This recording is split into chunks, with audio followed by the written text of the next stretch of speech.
Sir কাকে যাচ্ছেন? আমি এই বাসার গেস্ট, আমি একটু ভিতরে যাব। ও আচ্ছা, যান স্যার। আসেন আসেন, ভিতরে আসেন স্যার।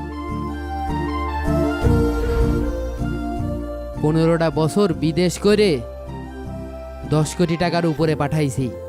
যাক, ভাই তো খুব সুন্দর একটা বাড়ি বানিয়েছে। এবার দুই ভাই মিলে পরিবার নিয়ে শান্তিতে থাকবো। মাশাল্লাহ, কি সুন্দর একটা বাড়ি বানিয়েছে রে।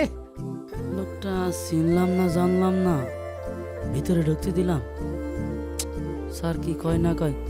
ও ভাই ও ভাই ও ভাই, এদিকে আসেন, দাঁড়ান ওখানে, দাঁড়ান। আপনি ভিতরে কোনে যাচ্ছেন? বুঝলাম না, আমার বাড়িতে আমি যাব, আপনাকে কৈফিয়ত দিতে হবে? আপনার বাড়ি মানে? এই বাড়ি তো হাজী খন্দকার সাহেবের। হাজী খন্দকার সাহেব আমার বড় ভাই। আপনার বড় ভাই মানে? আমি তো এখানে 10 বছর ধরে চাকরি করছি, কোনোদিন তো আপনার দেখিও নি, নামও শুনিনি। নাম শোনেননি, আজকে শুনলেন, হয়ে গেল। আমি তার ছোট ভাই আকিব, 15 বছর ইটালিতে ছিলাম। 15 বছরে 10 কোটি টাকার উপরে পাঠাইছি। আমার টাকায় এই বাড়িটা বানায়েছে। আর কিছু? না ভাই, ঠিক নেই, আপনি ভিতরে যেয়েন না। হাজী সাহেব বলেছে বাড়ির ভিতরে বাইরের কোনো লোক এলাও না। আপনি ভাই বেরিয়ে যান দয়া করে, তা না হলে আমার চাকরি থাকবে না। বেরোন। ভাই, আমার বাড়িতে আমি যাব, আপনি বাধা দিয়ে আর কে? আরে ভাই, আপনার ভিতরে যাতে নিষেধ করলাম না, আপনি বাইরে যান। আরে আরে ভাই, আপনি বাইরে যান তো, আরে, আপনি তো আমার চাকরি খাবেন। আরে মুশকিল বুঝলাম না, আমার বাড়িতে আমি ঢুকতে পারবো না। আরে ভাই, আপনি বেরোন দিন, বেরোন। আরে ভাই, আপনি বেরোন। আরে ভাই, আমার চাকরি থাকবে না নে। আরে আমার স্যার নিষেধ করেছে। স্যার, এই স্যার, ছাড়েন, আকিব না? ছাড়েন। আরে ভাই, আরে বাজান, বাজান তুই আইছিস? আরে ভাই, আব্বা, আমার বাজান চলে গেছে, আমার আর চিন্তা নেই।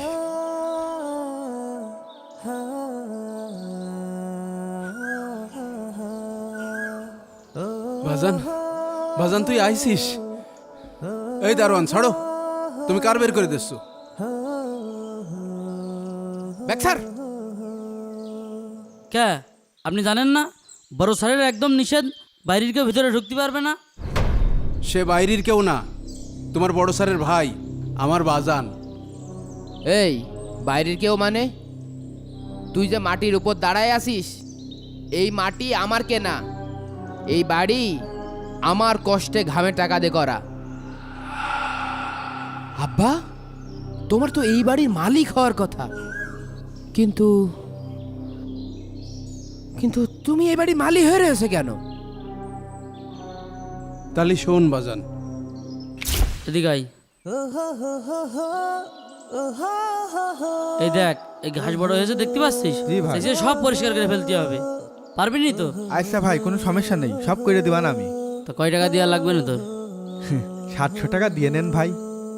500 টাকা জন চালছে, 500 টাকা করে নিবি। 50 টাকা যাওয়ার সময় চা খাওয়ার জন্য দিয়ে যাবি। নে কাজ কর, যা ওই জায়গাতে পরিষ্কার করা শুরু কর। আচ্ছা ঠিক আছে ভাই। এই কি হচ্ছে রে? জি স্যার, এই যে কাজ করার জন্যই জন নিয়েছি স্যার। এই বাড়ির মালিক আমি না তুই? জি স্যার, আপনি। জোন নিয়ে আইসিস, তোর জোনের টাকা কিটা দেবে? আপনি স্যার। আমি যেহেতু দেবো তা আমার কাজ শুনিসনি কেন? Sorry sir. আর আমার আব্বা কোথায়? ওই যে ওই জায়গায় সিঁড়ি মুছছে স্যার। যা এখন এটাকে নিয়ে যা। জি স্যার, এখনই যাচ্ছে। তুই এখন যা, তোর সাথে আমি পরে কথা কাবানে, বুঝলি? তুই এখন যা, হ্যাঁ?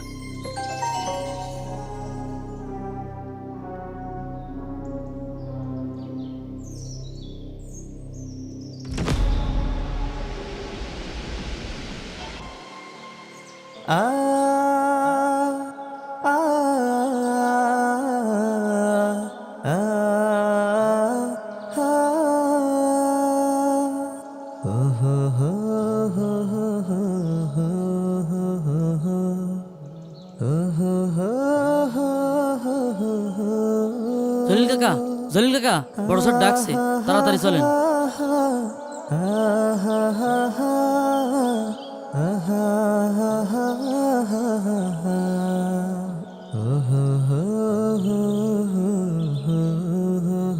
এই যে নিয়ে আইছি। কি বাজান? তুমি কনে থাকো? এই যে ঘাস পরিষ্কার করার জন্য বাইরে থেকে লোক নিয়ে আসানো লাগছে। আমি তো ঘর পরিষ্কার করছিলাম। আর বাজান, মাজার ব্যথায় আমি ঠিকমতো কাজ করতে পারছি না, উঠতে বসতেও কষ্ট হচ্ছে। অত নেকামি করা লাগবে না নে। এই বসে থেকে থেকে মাজার ব্যথাটা বাড়িয়েছো। একটু কাজ করলে তো শরীরটাও ভালো থাকে। এই দারোয়ান, আমার কি টাকার ম্যাশিং আছে যে ছাপাবো আর তোদের পিছনে টাকা ঢালবো? না স্যার। আজকের পর থেকে যেন আর একটা জনও যেন বাইরে থেকে না আসে। জি স্যার। সমস্ত কাজ আমার আব্বা করবে। জি স্যার। চাচা যান চাচা। আচ্ছা বাজান, আমি ঘাস পরিষ্কার করে দিবানে। ওই চাচা ওই জায়গায় তো পরিষ্কার করা শুরু করেন, যান। হ্যাঁ, ওই দেখ, আবার নতুন করে নাটক শুরু করেছে। কাজের কথা বললে উনার মাথা ঘোরে। এই ধর, তোল। চাচা কি হলো? ওঠেন চাচা, ওঠেন চাচা। যা মাথায় পানি ঢাল, যা। জি স্যার। ওঠেন চাচা, ওঠেন চাচা। ও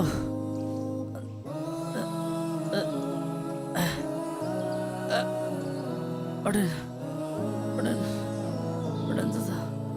চলেন, চলেন।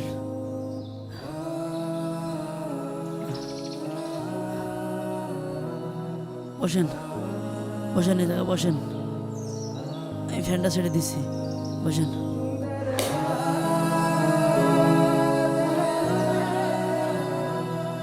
না ছেলে না কুলাঙ্গারও কন্দিনী। আল্লাহ, আমার জীবনের কষ্ট কি আর কোনোদিন যাবে না? বাতাসও মনে হচ্ছে জোরে আসছে না।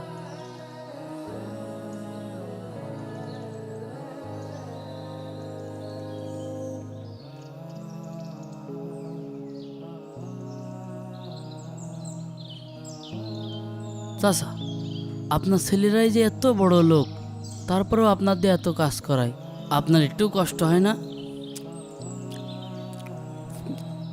কষ্টের কথা আর কি বলবো, কষ্ট পেয়ে পেয়ে এখন আর কষ্ট কিছু মনে হয় না। কষ্ট পেয়েই বা কি হবে, কষ্টই আমার দেখে ভয় পায়। নে খেয়ে নে। আপনার জন্য আমার খুব কষ্ট হয় চাচা, কিন্তু ওই যে আপনার ছেলের জন্য কিছু করতেই পারিনি। আপনার যদি কিছু কই তাহলে তো আমার চাকরিটা চলে যাবে না। আর কষ্ট, নিজের ছেলেই যার দেখে না, তার আর দেখবে কিনা?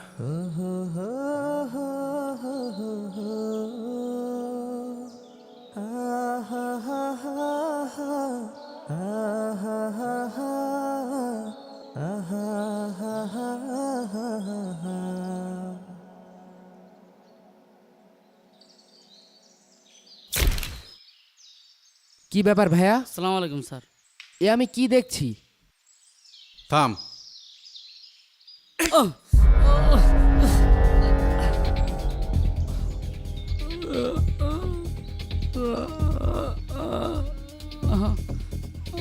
তোকে আমি বলেছি না, বাড়ির মধ্যে যাকে তাকে ঢুকতে দিবি না। স্টপিট কোথাকার। স্যার আমি নিষেধ করেছি স্যার, তাও জোর করে ঢুকেছে। যাকে তাকে মানে তুমি কি বুঝাতে যাচ্ছ? এ বাড়ি আর তোর নেই রে বাজান, এ বাড়ি তোর ভাইয়ের হয়ে গেছে। আমার নেই মানে? আমি গত 15টা বছর ইটালিতে দিন রাত এক করে লাখ লাখ টাকা পাঠাইছি। আমার নেই মানে? ইটালিতে সর্বমোট 10 কোটি টাকা পাঠাইছি এই বাড়ি করার জন্য। আর এখন তুমি কষ্ট যে এই বাড়ি আমার না? হ্যাঁ, এই বাড়ি আমার। এই যে তার ডকুমেন্ট।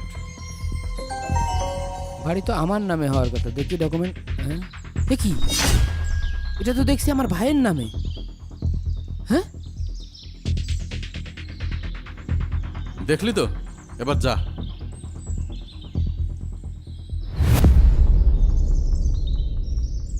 কি আর করবো বাজান, অনেক কষ্ট করে গড়া নিজের বাড়িটা বিক্রি করে এক ছেলে পাঠালাম বিদেশে। অনেক স্বপ্ন ছিল বয়সকালে একটু সুখী শান্তিতে থাকবো, আমার কপালেরই দোষ। এখন আমি দুটো ভাতের জন্য আরেক ছেলের চাকর।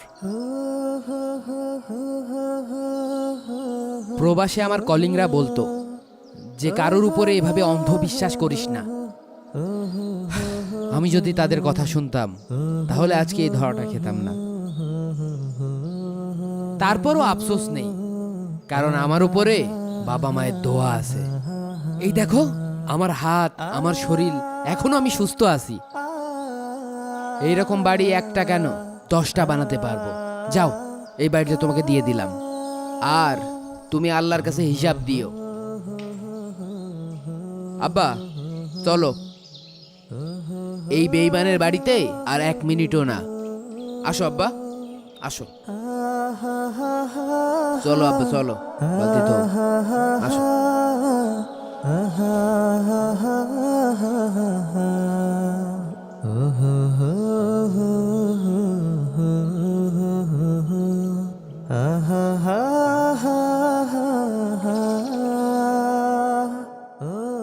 প্রবাসে মানুষ ইনকাম করে প্রিয় মানুষদের মুখে হাসি ফোটানোর জন্য, আর সেই প্রিয় মানুষরা যখন বিশ্বাসঘাতকতা করে তখন আর কিছু বলার থাকে না।